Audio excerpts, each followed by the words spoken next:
Quincy Mayor Thomas Koch for our City Hall update. How are you today, Mayor? I'm doing well. Gonna be a hot one, Joe. Very. Possible record-breaking, actually, today. Oh, no kidding. Yeah. Okay. So you do use some extra care and caution when you're out and about during the heat of the day, for sure. Most importantly, stay hydrated. Yes, with water, ideally. Ideally, correct. There are some cooling spots in the city, of course. The libraries, the Kennedy Center. Folks should take advantage, for sure. Absolutely. Yeah. Yep.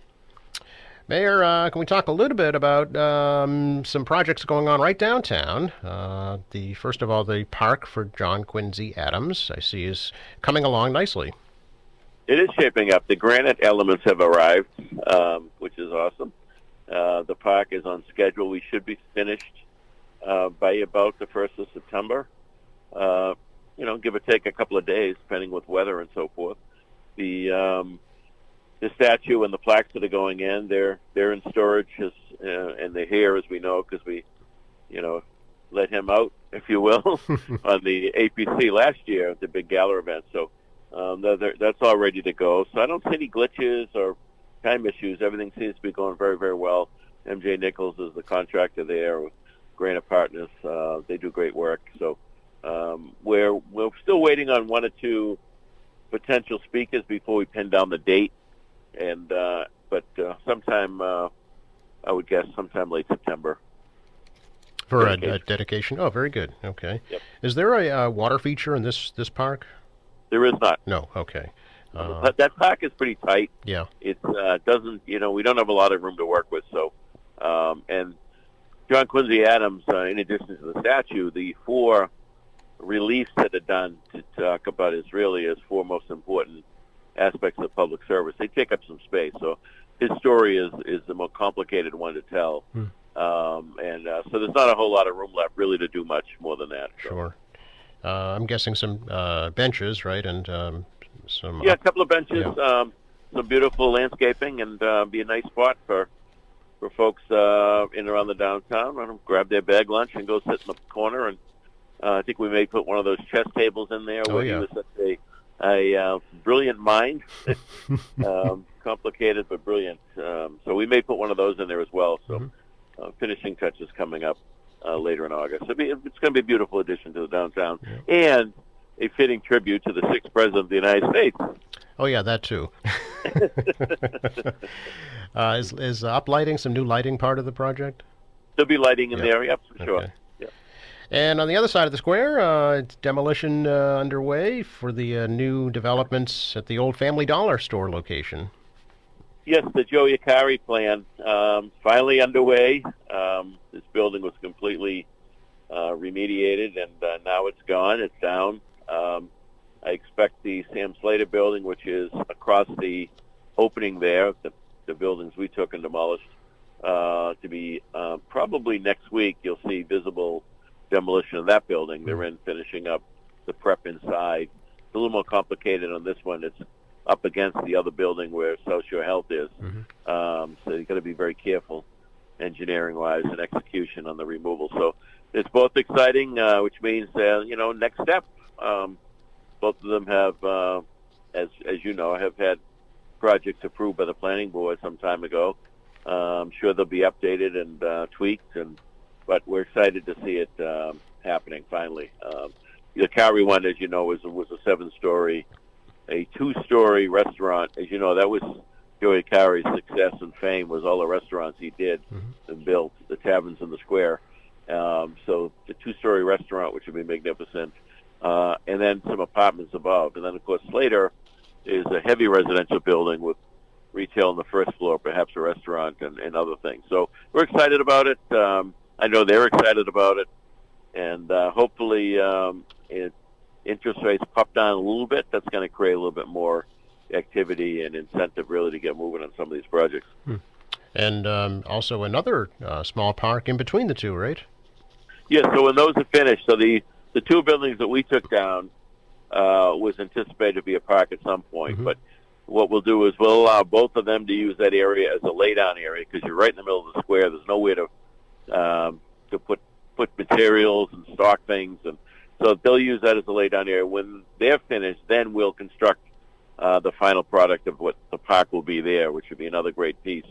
And it'll open up, obviously between Hancock and McConville Way, because as we know, we have the medical office building under construction as we speak, at least the garage part for starters, and then the building, and then of course the other projects south of the bridge. So, these connections then make it a much better experience, walking around Quincy Center. Yeah, there's so much going on in that small area, and then you've got the other project at the corner of Revere Road there in Hannon. That's starting up as well. Looks like.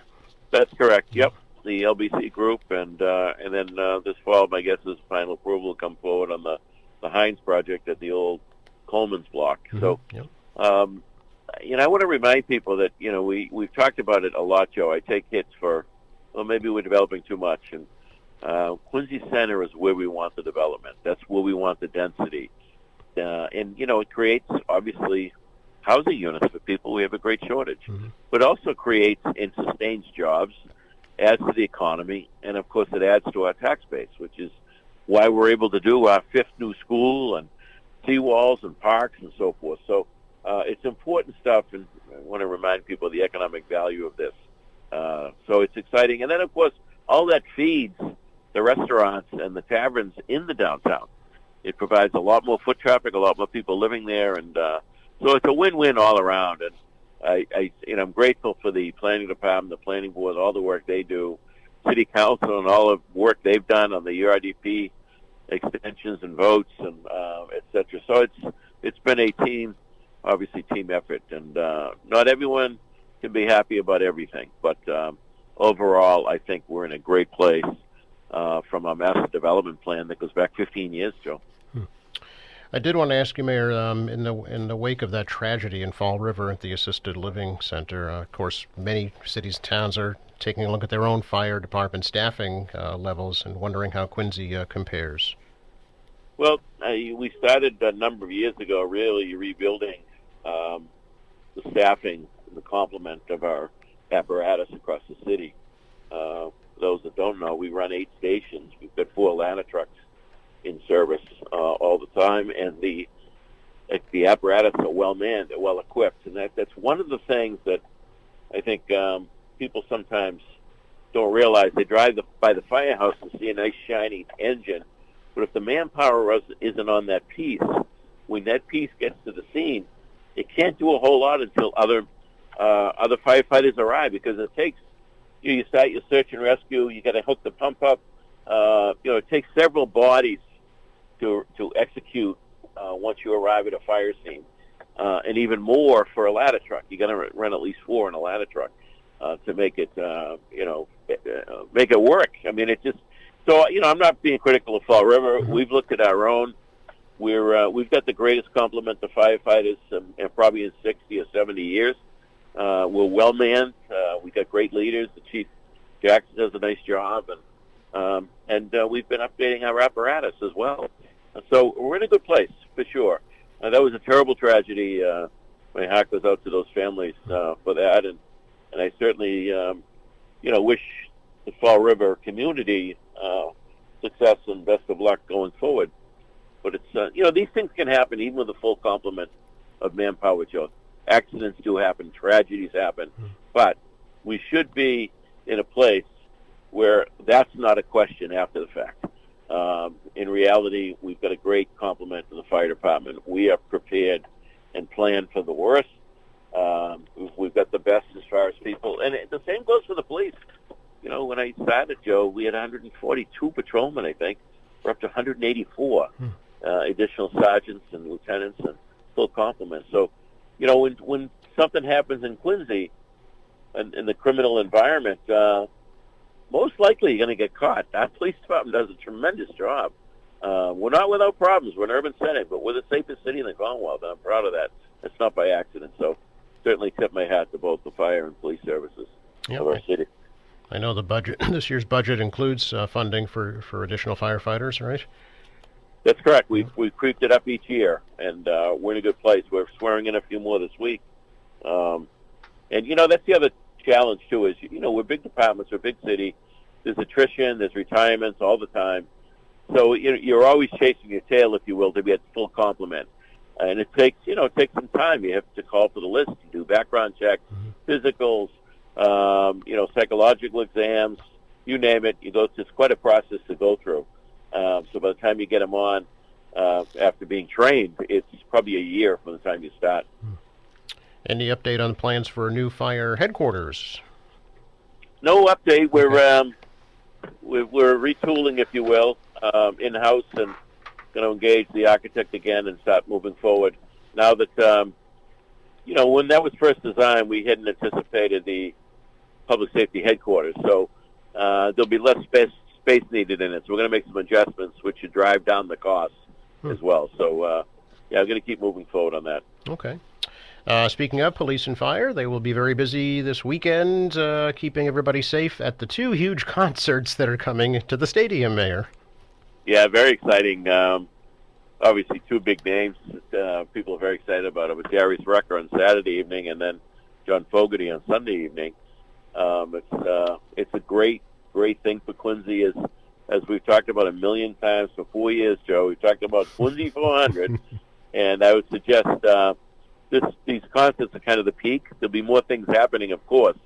A number of events still to come, but as far as volume and of people, these will be the peak for sure of the year. We're anticipating about 8,000 on Saturday and about 7,000 on Sunday. Wow. The police and fire, Department of Natural Resources, we get all kinds of volunteers, my staff, the team, Quincy 400 team. Everyone's so excited because they've been working at this for a couple of years, So, and here it is. And right now, I haven't looked, but I heard the forecast looks good for the weekend. So we'll keep our fingers crossed there. Yeah, it looks excellent actually right now. And I know folks are strongly urged to use public transportation, a ride share, or the garages in the vicinity, but stay away from the stadium with your car. Yeah. I mean, it reminds me, the old Thanksgiving games. You had 10,000 people there. Most people walked. That's right. Or hitchhiked or whatever the hell it was. Yeah. But I do want to give a big shout out, Joe. Dan Quirk, Quirk Auto Deals, is the main sponsor for this. The reason the ticket prices are affordable for these kinds of acts is because of his major contribution. $300,000, which covers really about half the cost of the concert. So that's huge, and he's a great corporate citizen. So once again, I want to give a shout out to our good friend Dan Quirk. Very good. Mayor, appreciate your time as always. Stay cool. You too. Enjoy the day. Bye-bye.